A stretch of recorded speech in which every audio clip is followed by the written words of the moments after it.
어떤 분들이 더 위험하냐. 머리가 멍하고 단어가 생각이 안 나고 빨리 병원 가서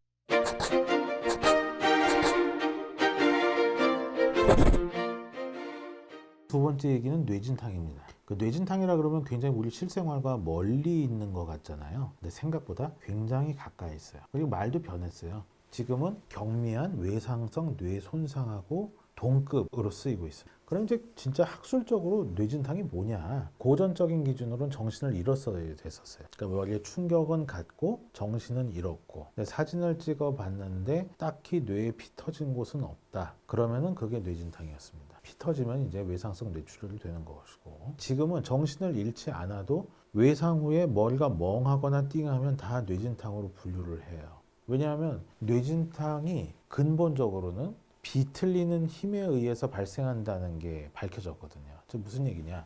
여기 그림에 보면 이제 사람 머리를 이렇게 자른 거거든요. 근데 우리의 뇌 구조라는 게 대뇌가 있고 밑에 꼬다리로 뇌관이 있는데, 물론 꼬다리라고 해서 꼬다리 역할만 하는 건 아니지만, 이 대뇌와 뇌관이 외력에 의해서 이렇게 비틀릴 때 뇌관을 타고 올라가는, 뇌관 뒤쪽으로 이렇게 의식 중추가 타고 올라가거든요.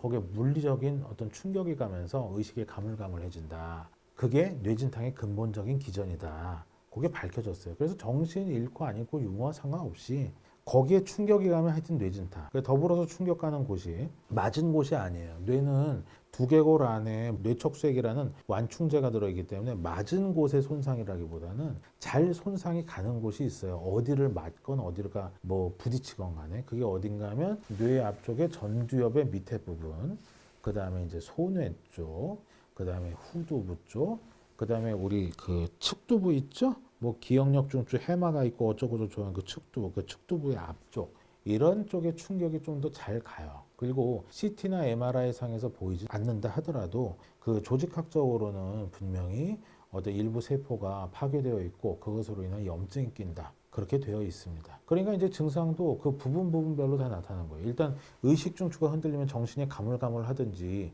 아니면 정신을 잠깐 잃는 거고, 그 다음에 이제 전두엽의 손상이 가면 뇌가 멍한 거고요. 측두부 쪽, 측두부 앞쪽 혹은 측두부 내측 쪽에 손상이 가게 되면은 사람의 기억이 깜빡깜빡하는 거죠. 방금 들었던 말 기억도 잘 못하고. 그래서 뇌진탕의 증상들이 굉장히 다양해요. 심지어는요, 측두부 안쪽 거기에 손상이 갔을 때 사람의 감정에 왔다 갔다 한다거나 잠을 못 자는 경우도 있다고 합니다. 그래서 결론적으로 그러니까 정신을 잃건 잃지 않건 간에 뇌진탕의 증상은 매우 다양하다. 한마디로 얘기해가지고 이제 환자분들 오시면 머리 멍한 사람이 되게 많아요. 그리고 실수로 부주의하게 걷다가 어디에 머리 박는 수 있잖아요. 박고 나면 좀 띠용 하고 머리가 좀 흔들린단 말이죠. 이것도 사실은 다 뇌진탕의 범주 안에 들어갑니다. 제가 방금 전에 그 뇌진탕이 그렇게 멀리 있는 게 아니라고 말씀드렸죠. 그리고 우리가 생활 속에서 머리 어디 부딪혔을 때 띵한 것도 뇌진탕이라고 말씀드렸고요. 일단은 요새 스포츠를 하면서 이거 입는 경우가 많습니다. 특히 뭐 미국 미식 축구, 그 다음에 우리나라에서는 축구. 축구 중에서도 골키퍼가 제일 취약하다 그래요. 그리고 익스트림 스포츠 하면서 자꾸 머리 땅에 박는 분들도 그렇다고 그러고. 근데 우리 일반 시민, 우리 일반 직장인들도 이거 꽤 많은데 언제 많을까요? 술 먹고 어디에 부딪혔을 때. 그 술에 취하게 되면 우리가 손의 기능이 확 떨어지거든요. 물론 이제 균형 감각도 떨어져서 비틀비틀하지만 공간 감각도 떨어져요. 그래서 이렇게 유격이 있어 이렇게 지나간다는데 몸 여기 턱턱 걸리거나 뭐 부딪히고 이런 경우 많잖아요. 근데 문제는 음주를 하게 되면 몸에 반사작용이 떨어지기 때문에 생각보다 세게 부딪혀요. 그리고 자기가 머리 어디 부딪혀서 정신 잃었던 것도 잘 모르고. 그래서 음주한 다음에 뇌진탕이 꽤 많습니다. 그리고 음주를 한 상태에서 뇌진탕을 입은 경우에 그 증상도 굉장히 오래 가고요. 그 다음에 재수 없으면 머리에 피 터지는 경우가 있고요. 그래서 음주는 술병에도 써 있지만 자기가 책임질 수 있는 만큼만 적절하게 드셔야 됩니다. 그래서 참고로 그냥 뇌진탕에 걸렸을 때 어떤 분들이 더 위험하냐, 이거는 이제 보면은 어른이 될수록 더 위험하다 그러고, 기존에 뭐 편두통 병력이 있거나 여성일수록 또 위험하다고 하고요. 그리고 그 전에 피로할수록 위험하다 그래요. 그 우리가 막연하게 피로라고 하면 좀 모호한 개념을 생각하기 쉬운데, 실제로 피로한 상태는 결국 우리 몸의 에너지 준위가 낮은 상태이기 때문에 어떤 손상을 입어도 잘 회복이 안 돼요. 회복이 더디거나. 그래서 평소 피로하지 않은 시기에 몸 관리하는 게 되게 중요합니다. 그럼 우리 실생활에서 한번 종합을 해볼게요. 물론 이제 표는 참조 자료로 제가 따온 거고요. 예를 들면 편두통이 있는 뭐 한 3, 40대 직장인이, 특히 여성 직장인이 음주 후에 계단에 걸려서 심하게 넘어지면서 정신을 잠깐 잃었다. 우리가 보기엔 별거 아닐지 모르지만 이런 분들 뇌진탕 걸려서 1주, 2주, 심지어는 한 달까지 머리가 멍한 상태로 갈 수가 있어요. 근데 사실 외상도 없는데 병가 내는 게 쉽지는 않죠. 그래서 만약에 뇌진탕 걸렸는데 한 이틀 이상 머리가 멍하고 자꾸 단어가 생각이 안 나고 남이 들은 것도 이해가 금방금방 안 가고 이런 증상이 있다면 빨리 병원 가서 진단 받으시고 치료하시는 게 좋습니다. 그럼 이제 뇌진탕 걸린 다음에 언제까지 쉬어야 되냐 이런 문제가 걸리는데 그냥 증상이 없어질 때까지 쉬면 됩니다. 단 뜻대로 되지는 않겠죠. 그래서 증상이 이틀 이상 지속되면 빨리 병원 가서 치료하시는 게 좋아요. 그 다음에 뇌진탕이 어떤 속도로 났냐, 이거는 피부에 난 상처랑 똑같다고 보시면 돼요. 뇌진탕 역시 흔들려서 뇌세포에 상처 난 거니까. 피부에 뭐가 상처가 났을 때 피떡이진 다음에 뭐 딱지 떨어지고 근데 1, 2주 잡잖아요. 뇌진탕도 마찬가지입니다. 근데 이제 그냥 둬서는 막 한 달, 두 달, 세 달 이렇게 가고 이전과는 계속 달라요. 이렇게 가는 수도 있어요. 근데 왜 그렇게 되냐 하면은 무리해서 그래요. 그러면 많은 분들이 그래요. 저 무리하는 거 없는데요. 근데 다들 물어보면은 수면이 부족해요. 원래 인간은 7시간 이상 무조건 자야 되는데 자기가 한 6시간 자면서 충분히 잤다고 생각하시는 그런 분들도 많고. 그 다음에 사람은 12시간 이상 금식하는 게 엄청나게 큰 육체적 스트레스거든요.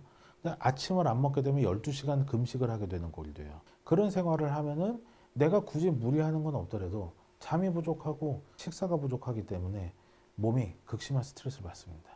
그런 상황에서는 뇌진탕 같은 비교적 가벼운 병도 잘 낫지는 않아요. 그리고 이거 관리 잘 해줘야 되는 게 이게 1000명당 몇 명은요 뇌에 슬슬슬슬 피가 고여요. 처음에 뭐 정신을 잃어버리는 것도 아니고 머리만 멍하고 그러는데 한 뭐 5일, 7일 넘어가면서 아침마다 머리가 묵직하고 속도 미식미식하고 기억력이 왠지 더 떨어져. 이런 경우가 아주 드물게 있어요. 그게 뭐냐 하면은 처음에 충격받았을 때는 괜찮았는데 뭔가 조직에서 아주 작은 정맥 같은 게 찢어진 게 낫질 않고 거기서 계속 피 같은 것이 질근질근 나와가지고 점점 뇌를 압박하는 경우죠. 이런 경우 역시 피로하고 잠 못 자고 스트레스 받으면 잘 생깁니다. 뭐 지금이야 돌아가신 분이지만은 옛날에 대우 창업자 김우중 회장님이 자기도 모르게 이 경막한 뇌출혈 생겨가지고 위험할 뻔했던 적이 있다고 하더군요. 그래서 여러분들도 머리 어디에 부딪히시고 난 다음에는 절대 무리하지 말고 잘 먹고 잘 자고 잘 쉬셔야 돼요.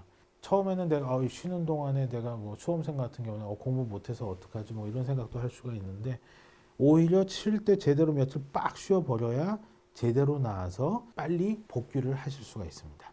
괜히 무리를 하면 복귀 시기만 늦어져서 학업이나 업무에 손해가 많이 갈 겁니다.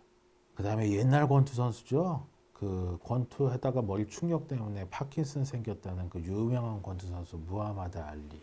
근데 뭐 그분이 워낙 유명해서 그런 거지 사실은 머리 자꾸 부딪히는 스포츠 하시는 분들이 결국엔 같은 길을 걷는데요. 그래서 몇 년 전에 미국에서 나온 논문 중에는 스포츠 즐기다 사고사로 죽은 사람들 부검을 했더니 아니 20, 30대 스포츠 스타의 어떤 뇌가 치매 환자랑 비슷하다. 치매 환자에서나 보일 수 있는 뉴로피브릴라를 탱글이나 뇌에 어떤 노폐물이 뭉친 그런 자국들이 뇌에 점점이 많이 뿌려져 있더라. 그런 것이 보고돼서 사람들을 많이 놀라게 한 적이 있죠. 그래서 제가 갖고 왔어요. 왼쪽이 정상 뇌고요. 오른쪽이 계속 충격받은 뇌예요. 굉장히 많이 뇌에 실질이 소실돼 있죠. 그리고 이렇게 생각해 볼 수도 있어요.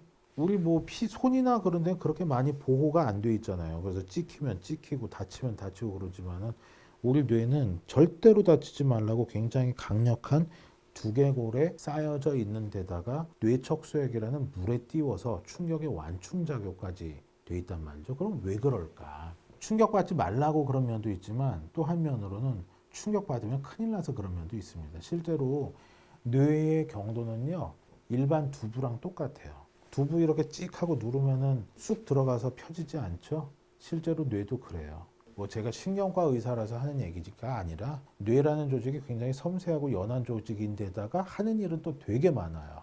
막말로 뇌 망가지면 공부는 어떻게 하고 직장 일은 어떻게 하겠어요? 생활에 아무것도 안 되지. 그렇기 때문에 여러분들 뇌를 보호해 주셔야 되는데 특히 음주 후에 머리 어디 부딪히는 거 정말 조심하셔야 됩니다.